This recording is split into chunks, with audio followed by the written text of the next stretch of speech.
So आपण बघूयात common skin problems काय आहेत जे रेग्युलरली आपल्याला सलॉन इंडस्ट्रीमध्ये काम करताना गरजेचे असतात. सो स्किन प्रॉब्लेम्स बघताना ना दोन प्रकारे बघितले जातात. एक आहे primary skin lesions, primary skin lesions, आणि दुसरा आहे secondary skin lesions, secondary skin lesions. Okay, so या दोन भागामध्ये सुरुवातीला आपल्याला स्किनचे प्रॉब्लेम्स बघता येतात. लिजन्सचा अर्थ problems, lesion is a scientific terminology. आता प्रायमरी स्किन लिजन्स कसे आहेत तर स्किनवर दिसणाऱ्या स्टेजेस प्रमाणे त्याला नाव दिलं आहे. उदाहरणार्थ आपल्याला एखादा पिंपल येतो, प्रत्येकाला एक पिंपल कधीतरी येऊन गेला आहे. इफ यू आर अबाव 18-20 या एजच्या 16 to 20मध्ये किंवा ह्याच्यापेक्षा मोठ्या पिंपल तर येतोच. सो आपल्याला एका दिवशी एकदम पिंपल येतो का? नाही. एक 2-3 दिवस आधी आपल्याला थोडंसं दुखतं, तिथे एक स्पॉट दिसतो डिस्कलर्ड, आपल्याला असं वाटतं अरे इथे मला बहुतेक पिंपल येणार आहे. आपण म्हणतो पण असं. पिरियड्स जवळ आले तर, काही खाण्यापिण्यात चुकीचं आलं तर, जागरणं झाली तर, हा आपल्याला एक कॉमन फिनॉमिना आहे. सो जसा पिंपल तुमचा एका दिवशी पॉपअप होत नाही, इट कम्स इन स्टेजेस. त्या स्टेजेस काय आहेत we are going to see. So primary skin लेजन्समध्ये पहिली स्टेज आहे macule, MACULE, macule. What is macule? ह्यामध्ये स्किनवर रंगहीन म्हणजे डिस्कलर्ड स्पॉट येतो. हा स्पॉट थोडा उंचावलेला किंवा खड्ड्याप्रमाणे सुद्धा दिसत नाही, तर नुसता स्पॉट असतो, फ्लॅट. तो डीप पण नाही आहे आणि तो हायटन्ड पण नाही आहे. ओके, मॅक्यूल नंतर एक स्टेज येते ज्याला म्हटलं आहे पॅप्यूल, PAPULE. ही दुसरी स्टेज आहे. काय स्टेज आहे? यामध्ये स्किनचा पृष्ठभाग म्हणजे वरचा पोर्शन थोडा उंचावलेला दिसतो. सो इथे जर तुमच्या स्किनला मॅक्यूलला नुसता फ्लॅट पोर्शन असेल तर पॅप्यूलला तो काय होतो? किंचित उंचावलेला येतो. ओके, कसा असतो? थोडा उंचवलेला, रेज्ड ज्याला म्हणू आपण, घट्ट, सॉलिड, व त्यात पू म्हणजे पस होण्याची शक्यता असते. सो बघितलं की आपल्याला त्याचं थोडासा ठणका लागला आहे किंवा दुखतं आहे आणि वी कॅन जज की अरे मला बहुतेक इथे पिंपल येणार आहे आणि तो त्याच्यात पस होणार आहे. Third stage is pustule, PUSTULES, PUSTULES, pustules. Okay, हे छोटे गळूप्रमाणे असून त्यात भोवतालच्या भागाची बेसची आग होते. हा भाग लालसर होतो, त्यावर पसरट असा पसरट आणि येलोइश असा ठिपका दिसतो. गळू किंवा पिंपल हे फुटण्यापूर्वी वरील तिन्ही स्टेजमधून जातात. सो इथे काय होतं आहे पश्चूलच्या वेळेला? इट इज शोईंग, इथं थोडंसं इन्फ्लमेशन आहे त्याच्या बाजूला आणि थोडासा रेज्ड आहे पार्ट. ओके, आणि काय होतोय? ठसठसतोय, थोडासा पश्चूल आहे, पिंपल आहे, ठसठसतोय. ओके, नुसता ठिपका नाही आहे. गळू किंवा पिंपल हे फुटण्यापूर्वी वरील तिन्ही स्टेजमधून जातात. सो जर एखाद्याला पश्चूलच्या थर्ड स्टेजला त्याचा पिंपल असेल, that time while you are giving skin treatment तुम्ही हा एक्स्ट्रॅक्ट करू शकता. म्हणजे काय? ब्रेक करू शकता, ओपन करू शकता. You are going to learn that in the practical. So त्याच्यासाठी सुद्धा पिकलेला पश्चूल, पस भरलेला पिंपल आपल्याला लागतो. ह्या स्टेजला किंवा ह्या स्टेजला you cannot break it. Very important. ह्या लेक्चरमध्ये सांगणं मला प्रॅक्टिकलचा टॉपिक असला तरी कधीही पश्चूल गरम करून सुईनी, नखानी, ब्लॅकहेड एक्स्ट्रॅक्टरनी काढायचा नाही. परमनंट खड्डा पडू शकतो. पिंपल्स घालवणं सोपं आहे पण खड्डे रिपेअर करणं अजिबात सोपं नाही. मग तुम्हाला मायक्रोडर्माची ट्रीटमेंट किंवा ज्या काही रिसर्फेसिंगच्या ट्रीटमेंट्स त्याच कराव्या लागणार. सो नखही लावायचं नाही, कुठलंही एक्स्ट्रॅक्टर, मेटल काही लावायचं नाही. दॅट्स वाय ब्युटिशियन्सला कायम काय सांगितलं, जे ब्युटी स्किन ट्रीटमेंट येतात नेल्स पण वाढवायचे नाही आहेत. You will never see me in grown nails because I am not just a makeup artist, I am into skin also. जर मी माझ्या स्टाफला, स्टुडंट्सला सांगते की you should not grow nails कारण तुम्ही स्किन ट्रीटमेंट देताय, क्लायंट्सचे सगळे जंतू रोज घरी घेऊन जाताय. इवन फॉर मेकअप आर्टिस्ट आपण केसांना हात लावतो, डॅन्ड्रफ असतो, स्किनचे किती इन्फेक्शन्स असतात. एवढे नेल्स डीप क्लीन तुम्ही रोज नाही करू शकत. आणि स्पेशली नेल आर्ट केल्यावर तर people don't go in water also. Okay. So it's extreme unhygienic for your body. तुम्ही सगळे दुनियाचे जे काही टॉक्झिन्स आहेत ते बॉडीमध्ये टाकत असता. सो इमॅजिन करा यू आर ट्रीटिंग अ ॲक्नेचा क्लायंट, तुमची नखं मोठी आहेत. ओके. त्याच हाताने तुम्ही जेवणार, तुम्ही घरी जाऊन कुकिंग करणार, तुमच्या लहान मुलांना फीड करणार. What are you doing? So hygiene is of utmost important if you are into any kind of skin business. And hygiene starts with your nail. I always say that. I will not believe, म्हणजे मी कोणावर विश्वासच ठेवू शकत नाही की नाही नाही माझी नेल्स खूप मोठी आहेत पण I take care of them, मी सारखी क्लीन करते. जवळनं नेल्स बघा खूप खराब झालेली असतात. You put it under microscope, 100 जंतू तुम्हाला त्यात मिळतील. Okay. It starts with your basic hygiene which is keeping your nails short. Okay. हा एक मुद्दा. पस्च्युल्स कधीही ओपन हँडनी ब्रेक नाही करायचे. You should always wear gloves किंवा you have to take lot of cotton padding. कारण पस्च्यूल जेव्हा तुम्ही क्लीन करता, हे मी प्रॅक्टिकलचं ह्याच्यात का सांगते तुम्हाला, तेव्हा परत रिपीट करणार आहे मी प्रॅक्टिकलच्या वेळेला, तुमच्या नोट्समध्येही आहे. पण टू रिमेंबर, तुमचा क्लायंट जर HIV किंवा कुठल्या प्रकारच्या इन्फेक्शन्सनी बाधित असेल, तुमच्या स्किनला ओपन कट असेल, and if the infection goes inside you are prone to get HIV infection. So even manicure pedicure करताना रक्त येऊ द्यायचं नाही. आलं तर इमिजिएट पाण्याखाली क्लीन करायचं, डेटॉल लावायचं. Why all this? Because broken स्किनमध्ये इन्फेक्शन जातं. आपण बघितलं ना फंक्शन्स ऑफ स्किनमध्ये. So the more you will evolve, more you will learn, तुम्ही बेसिक आणि सिम्प्लिस्टिक लाईफ जगायला लागाल. No nails. I am not against nail art or growing nails, but if you are in the business of touching people, touching skin, ideally you should maintain that hygiene. It's good for you in long term, good for your family, especially ladies, because we cook, we feed the children. Okay. हाताने भरवतो, काहीतरी आपण mixing करतो. Okay. So it started with pustule, कारण ह्याच्यात सुद्धा भरपूर जंतू आहेत ना, immense quantity of bacteria, infections. कळतं आहे? सो ब्रेक करताना either with gloves or with lot of cotton padding, some antiseptic, Dettol, Savlon with it, आणि रक्त आपल्या स्किनमध्ये जाऊ द्यायचं नाही, लागू द्यायचं नाही. Getting it? Okay.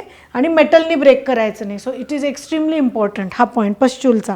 Next is vesicles. What is vesicles? Vesicles. Okay. Vesicles काय आहेत? हे छोटे असे पाणारलेले फ्लुइड, म्हणजे फुगीर असे स्किनवर येतात. असे फोड हे व्हायरल इन्फेक्शनमुळे येतात. उदाहरणार्थ नागिण वगैरेमुळे येतात, आणि ह्या फोडांमुळे आगसुद्धा होते. सो काही वेळेला तुम्ही इथे बघितलं असेल जर उठतो. ओके. 2 प्रकारची नागिण असते, हार्पिस झोस्टर आणि हार्पिस सिम्प्लेक्स. पुढे बघू आपण, ते व्हायरल इन्फेक्शन आहे. आपल्याला जर उठतो तो पण एक प्रकारचा इन्फेक्शनच आहे. त्याच्यात हे वेसिकल्स येतात, छोटे छोटे पाणारलेले फोड येतात. हुळहुळतं, आग होते, मग आपण काहीतरी त्याला औषधं घेतो. Right. So these are called as vesicles. ते कसे दिसतात त्याला म्हणतात वेसिकल्स. तुम्हाला इमॅजिन करता येत नसेल, लक्षात येत नसेल, best is for your generation is Google. आमच्या वेळेला अभ्यास करताना आम्हाला खूप ॲनाटॉमीची पुस्तकं विकत घेऊन भरपूर अभ्यास करायला लागायचा, कारण वेगवेगळ्या बुक्समध्ये वेगवेगळे रेफरन्सेस असायचे. For you it is good, Wikipedia download करा, किंवा if you just go to Google you can see all this. इमेजेसमध्ये जायचं आणि वेसिकल्सचा फोटो बघा. Okay. Right now when the lecture is on, video बघत असाल तर पॉज करा आणि प्रत्येक स्टेप तुम्ही बघू शकता. Learning has become extremely easy because digitalisation. Okay. Next is बुला. सो हे देखील वेसिकल्सप्रमाणे पाण्याने भरलेले फोड असून ते बऱ्याच वेळा भाजल्यामुळे येतात व वेसिकल्सपेक्षा मोठे असतात. याला बुला किंवा बलासुद्धा म्हणतात. ज्या लोकांना खूप कधी पाणी पडून भाजलंय, मोठे असे बलूनसारखे मोठे मोठे फोड येतात. ओके.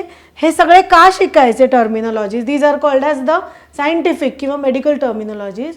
कारण जेव्हा तुम्ही स्किन ॲनालिसिस करणार आहात, कन्सल्टेशन शीट्स भरता, ABTC, CIDESCO, everywhere you have to analyse काय स्टेजचं आहे आणि ते लिहावं लागतं. सो तुम्ही जेव्हा इथे ABTC करता किंवा सिडेस्को करता, ABTCलाच आम्ही 25 ते 30 फॉर्म्स तुम्हाला भरायला सांगतो. म्हणजे तुम्हाला खूप प्रॅक्टिस होऊन जाते. कुठल्याही टाईपचा क्लायंट आला तरी you can analyse well. All right. Wheel. पुढचं काय आहे? WHEAL. व्हील. व्हील काय आहे? हे लालसर लहान असे स्किनवर येणारे पॅचेस असून ते ॲलर्जी किंवा किडे चावल्यामुळे येतात व काही तासात नाहीसे होतात. So what is the typical example of wheel is डास चावला, मुंगी चावली. आपण म्हणतो ना लाल गांधी उठल्या, असे वर्ड आहे. I don't know how right that word is. पण लाल कलरचा एक फोड येतो आपल्याला, आपण त्याच्यावर काहीतरी डेटॉल वगैरे लावतो किंवा नुसतं धुवून टाकतो आणि आफ्टर फ्यू आवर्स आपण म्हणतो अरे चावला होता पण गेलं पण. That is wheel. सो ह्याचा काही डाग पडत नाही, काही नाही. Okay. Next is tubercle. TUBERCLE. What is tubercle? ह्या स्किनवर दिसणाऱ्या घट्ट गाठीप्रमाणे असून स्किनवर जेवढे दिसतात तितकेच स्किन खाली सुद्धा असतात. वेगवेगळ्या भागात शरीराच्या व वेगवेगळ्या लोकांप्रमाणे गाठीचे आकार बदलतात. सो तुम्ही हे बघितलं असेल, कॉमनली जे लोक खूप वर्कआउट फिटनेस ह्याच्यामध्ये आहेत की त्यांनी जिम सोडलं एकदम किंवा खूप वर्ष जिमिंग करतात, तर त्यांचा तो एक टिश्यू रिट्राईव्ह होऊन तिथे अशी गाठीसारखी असते आणि ते तुम्हाला सांगतात नाही मी खूप पूर्वीपासून जिम करतोय किंवा करते ना म्हणून मला ती गाठ आहेच आहे, मी डॉक्टरांना दाखवलं आहे. ओके. असं पण काही लोक बोलतात, काही लोकांना माहीत नसतं. ओके. सो कायम असं जर मसाज करताना तुम्हाला कुठे मानेच्या इथे, बॉडी मसाज करताना हाताला, पायामध्ये अशी जर कुठल्या प्रकारची थोडी गाठ जाणवली तर क्लायंटला सांगायचं एकदा तुम्ही फक्त डॉक्टरांना दाखवून घ्या. ओके. कुठल्याही प्रकारची बॉडीमधली गाठ छोटी होती आहे, मोठी होती आहे, त्याचे सायझेस चेंज होत आहेत, त्याच्यावरचा कलर चेंज होतो आहे, तर it could be cancerous. Okay. पण क्लायंटला फेशियल करताना वगैरे असं घाबरून टाकायचं नाही. तुम्हाला असं जाणवलं तर फेशियल वगैरे तुमचं होऊ द्यायचं. ओके. क्लायंटला फक्त विचारायचं दुखत नाही ना, काही बॉडी मसाज करते समजा हँडला करते आणि तुम्हाला एक ट्युबरकल एखादी गाठ लागली, तुम्ही काय विचारू शकता दुखत नाही आहे ना तुम्हाला, तरी पण त्या गाठीवरती खूप प्रेशरनी मसाज करायचा नाही. कोणी सांगितलं तुम्हाला जरी की नाही गाठीवर मसाज करा गाठ विरघळते वगैरे, असल्या काही अशा कुठल्याही गोष्टी नसतात. ओके. सो तेवढं अवॉइड करायचं आणि त्यांना नंतर सांगायचं मला थोडंसं गाठी जाणवल्या, प्लीज कन्सल्ट युअर डॉक्टर. खूप घाबरून टाकायचं नाही क्लायंटला. ओके. की कॅन्सरच्या असू शकतात कारण तुम्ही केलेलं जे काही रिलॅक्सेशन आणि काही नसलं तर तुम्ही काहीतरी चुकीचं त्यांच्या डोक्यात घालून तुम्ही त्यांचा स्ट्रेस वाढवणार आहे. ठीक आहे. सो ट्युबरकल 7 झालं. 8 इज ट्यूमर्स. TUMORS. ट्यूमर्स हे टिश्यूजची अमर्याद वाढ झाल्यामुळे होतात, हे कॅन्सरचे असू शकतात. सो ट्यूमर्स कसे असतात? इन्फेक्शन्स असतात, पस येतो त्यातनं, रक्त येतं, लाल होतात, हुळहुळतात. अशा स्किनवर तर आपण कुठलीच ट्रीटमेंट करणार नाही आहे. ओके. किंवा कुठे तुम्हाला दिसतं इन्फेक्शन आहे स्किनवर, तुम्ही काय त्या माणसाला त्या व्यक्तीला सांगणार की नाही तुमची जखम बरी होऊ दे मग तुम्ही फेशियलला या किंवा स्किन ट्रीटमेंटला या, मसाजला या. सो कुठल्याही जखमेवरती आपण करणार नाही आहोत. पण you should be able to analyse what is tumour. म्हणून तुम्हाला हे बेसिक कोर्समध्येच इतका व्यवस्थित स्किनचा टॉपिक दिला आहे. सो हा टॉपिक स्पेशली बेसिकसाठी आहे. ॲडव्हान्सलाही तुम्ही हा रेफर करू शकता, ABTCलाही रेफर करू शकता आणि सिडेस्कोला ह्याच्यापेक्षा पुढचं जास्त आहे. बट हा बेस तुमचा तयार पाहिजे. Okay. Now we will go to secondary skin lesion. So now let's see secondary skin lesion. Secondary skin lesions म्हणजे काय? तर जखम बरी होताना जे तुम्हाला त्याच्यावरती वेगळं वेगळं स्ट्रक्चर दिसायला लागतं, that is called as secondary. पहिलं काय? स्कॅब म्हणजे खपली धरते. एखादी आपल्याला जखम झाली आणि खपली धरायला लागते. जखम बरी होताना त्यावर ब्राउनिश खपली धरते. जखम पूर्ण बरी झाल्यावर ही खपली जी पडते त्याला स्कॅब म्हणतात. निघून जाते वरची डेड स्किन, त्याला म्हणायचं स्कॅब. ओके. त्याच्यानंतर एक क्रस्ट. What is crust? हे स्कॅबप्रमाणे असून छोट्या छोट्या पुटकुळ्यांसारखे असतात. आता हे टिपिकल मराठी वर्ड्स आहेत कारण हे मराठी लेक्चर आहे. इंग्लिशमध्ये आपण बोलताना we are going to say it crust only.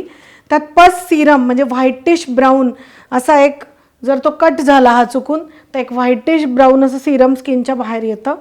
Okay. कधी कधी रक्तही येऊ शकतं.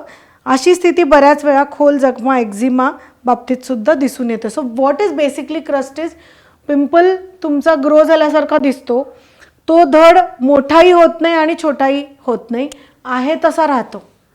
सो क्रस्ट म्हणजे पिंपल्स नाहीत. पिंपल्स म्हणजे आधी मॅक्यूल, पॅप्यूल, पश्च्यूल स्टेजला येऊन ब्रेक तरी होतात. क्रस्ट कसे होतात? मॅक्युल पॅप्युल स्टेजला येऊन घट्ट होतात. आपल्याला ॲडव्हान्समध्ये डिसइन्क्रस्ट्रेशन ट्रीटमेंट आहे. सो डीननी आपण ते काय करतो, वितळवतो आणि व्हॅक्यूम सक्शननी ड्रेन करतो. ओके, सो याच्यामध्ये टिपिकली थोडं रक्त, पस, सीबम असा साठलेला असतो. नॉर्मलीसुद्धा तुम्ही ओळखीत कोणाचा चेहरा जर नीट ऑब्झर्व केलात, ऑइली स्किन असेल तर 1-2 क्रस्ट दिसतात आणि तुम्ही त्यांना विचारलं की हे काय आलं आहे तुम्हाला, तर ते म्हणतात काहीच माहीत नाही, मी डॉक्टरांनाही दाखवलं, हे धड वाढतही नाहीत आणि कमीही होत नाही, आहे तसेच आहेत. Typical case of crust. Okay, so ह्याला काही फेशियल वगैरे ट्रीटमेंट नाही, याला प्रॉपर मशीन ट्रीटमेंट आहे. Right. Next, scale. What is scale? SCALE. What is scale? आत्यंतिक कोंडा म्हणजे स्केल, ज्यामध्ये एपिडर्मिसमधील डेड सेल्स भरपूर असतात. सो खूप प्रमाणात अशा खपल्या निघाल्यासारखे डॅन्ड्रफ निघतात माहिती आहे. काही लोकांना असा डॉटवाला डॅन्ड्रफ असतो, काहींना असे जरा फ्लेक्स निघतात, त्याला स्केल म्हटलं आहे. ही सगळी ॲनालिसिस कन्सल्टेशन फॉर्ममध्ये आपल्याला भरायला लागतात. That's why this medical terms. Okay. Next is excoriation. Excoriation. What is excoriation? ओरखडा. एखाद्या जखमेमुळे लेअर निघून थोडासा ओरखडा उठतो, त्याला म्हणायचं एक्सकोरिएशन. कधी आपल्याला नख लागल्यामुळेही येऊ शकतं, कधी आपण पडल्यामुळे पण आपल्याला येऊ शकतो. So that is excoriation. Fissure. FISSURE. What is fissure? स्किनमध्ये क्रॅक जाणे, स्किनला क्रॅक जाणे व तिथे दुखणे, कधी कधी तिथून रक्त येतं. फिशर साधारणपणे ओठांवर, टाचांवर किंवा ॲनल एरियावर दिसतं. सो ओठांवरती सुद्धा आपल्याला खूप ताप येऊन गेल्यानंतर किंवा खूप थंडीत ओठ फुटून ब्रेक होतात आणि त्यातनं रक्त यायला लागतं, त्यालाही तुम्ही फिशर म्हणू शकता. टाचांना भेगा पडून रक्त येतं, लिटरली अशी भेग पडते, त्यालाही फिशर म्हणतात.